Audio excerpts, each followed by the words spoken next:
Hello everyone, this is Ludo, the founder and CEO of NewCamp. To really understand DevOps, we need to start with presenting to you how the worlds of software development and IT operations were working together before. And I'm talking about a not too distant past, let's say 20 years ago, before cloud services actually existed. These were two separate worlds, people in each of those with completely separate skills. In the software development world, you will find coders, people like you, like me, people who could build programs, create databases, schemas, store customer data, test and debug, and optimize your code. That's the world you and I live in right now. In the IT operations world, you will find people who will deal with the underlying infrastructure to make the programs that we build run. They will think about the network access. They will buy and stack the machines that will be needed to make those programs run. They will define data centers where those machines will live. And actually sometimes those data centers, like 20 years ago, they were just in a cooled room in the main office of the company.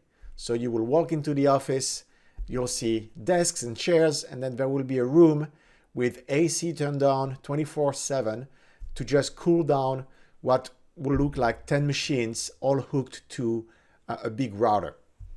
So that's the world we lived in about 20 years ago.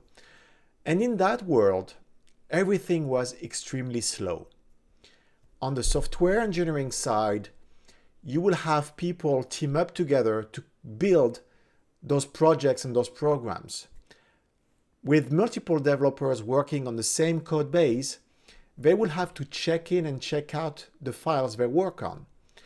So if I checked out a file, a Python file or a JavaScript file, nobody else will be able to work on that file. When I'm done working on that file, I will do then a check-in, and then someone else could be updating that piece of code. Very often, those programs had a source code and a compiled code. And so there will be a process of creating versions of your program across all the developers.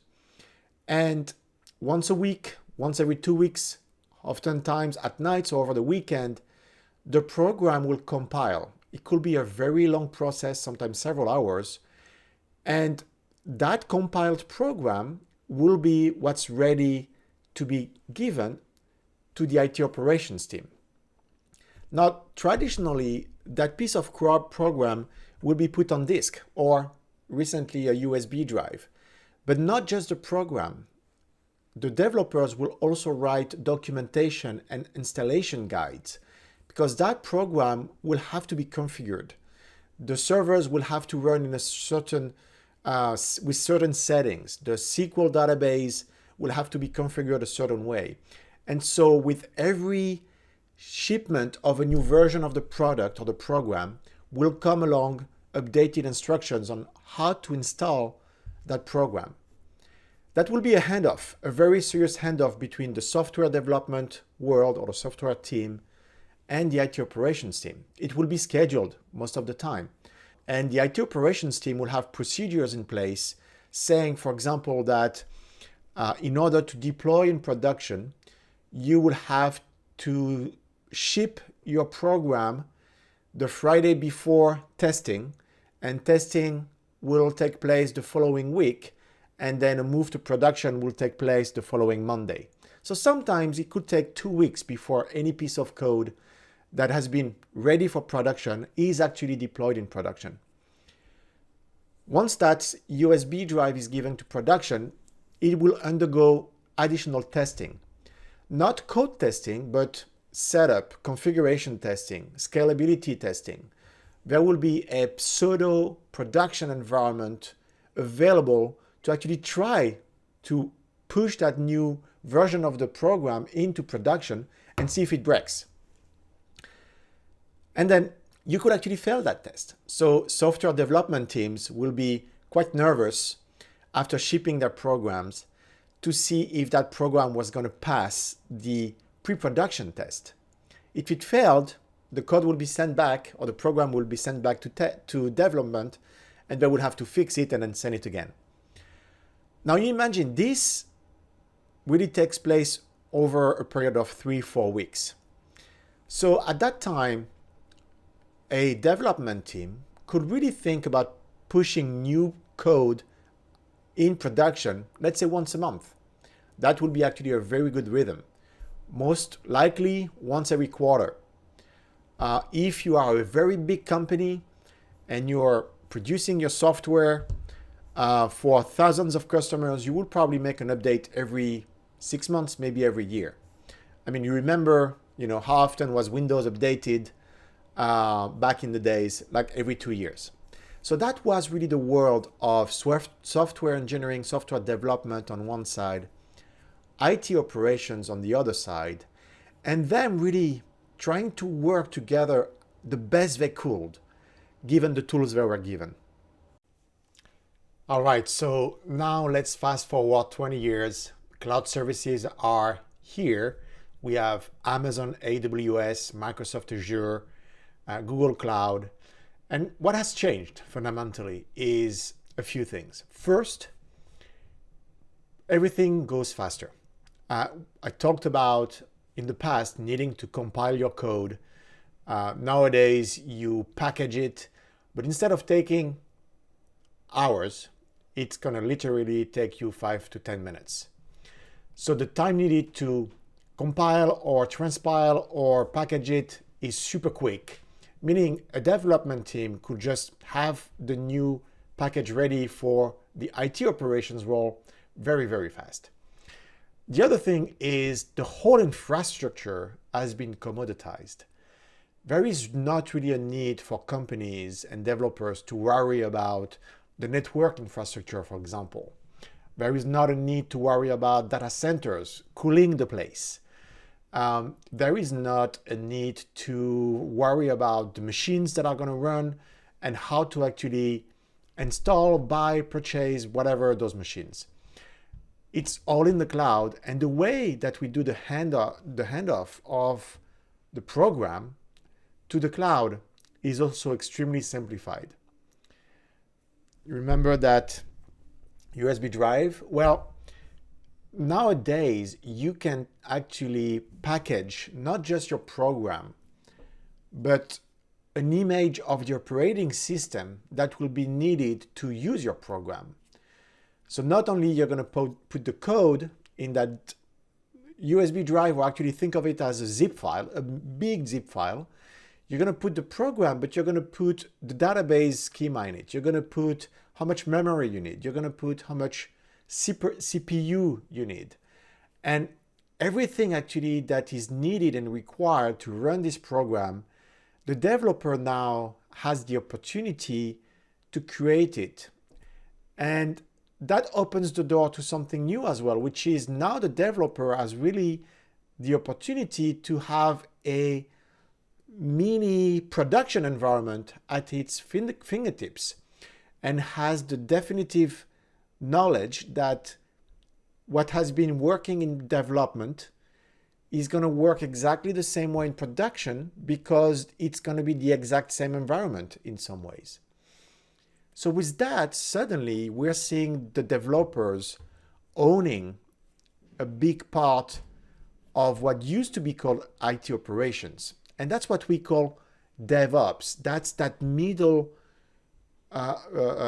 intersection of the world of development and the world of IT operations. Now, don't be mistaken, IT operations still exist, and let me explain why. What used to be the need to install, let's say, 10 servers, in that physical room and hook those servers to the network, now turned into needing to have 50 of those packages deployed in 4 continents so that the entire world will have access to the program. And so now we go from having to manage 10 servers to having to manage 50 versions of that zip file and deploy it and make sure that all those 50 pseudo servers You'll learn about the terminology Dockers and Kubernetes, but how do you orchestrate all these instances of your program across the globe? And then how do you update them in an instant across the globe? How do you handle that? How do you handle updating 50 virtual machines in a way that will actually continue to work for your customers?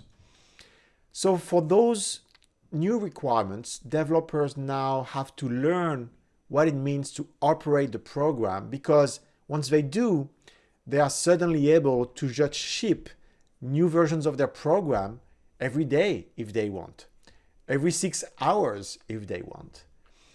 And that aspect is now called continuous integration, continuous deployment.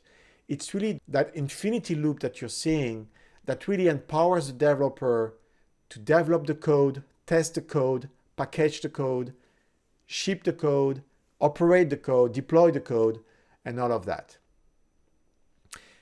You're going to be exposed to that world, but you're not going to understand it fully. The world of IT operations still exists. It's still out there. You're going to get to know a little bit that's going to enable you to really push things out, but you're not going to be at the level of skills that an actual IT operator will be. You're not going to understand fully all those different virtual machines, what it means to create them. You are going to follow instructions that you may not understand 100%.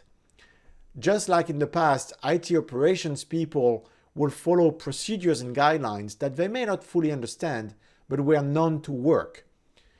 You're going to have to be okay with that. You're going to have to be okay with seeing things work and following the steps that work, and knowing that later on, when you're going to need to change something, let's say you're going to need more memory for your servers, you're going to need more CPU power, you're going to need to deploy your database differently, that's going to be the opportunity for you to go into some level deeper on how to configure differently those systems so that you achieve, more memory, more CPU, etc.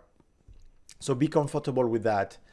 But with that, I wish you good luck entering the world of software development lifecycle and the world of DevOps.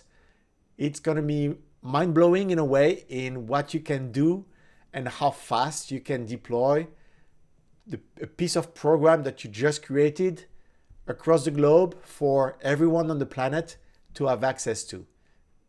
Enjoy.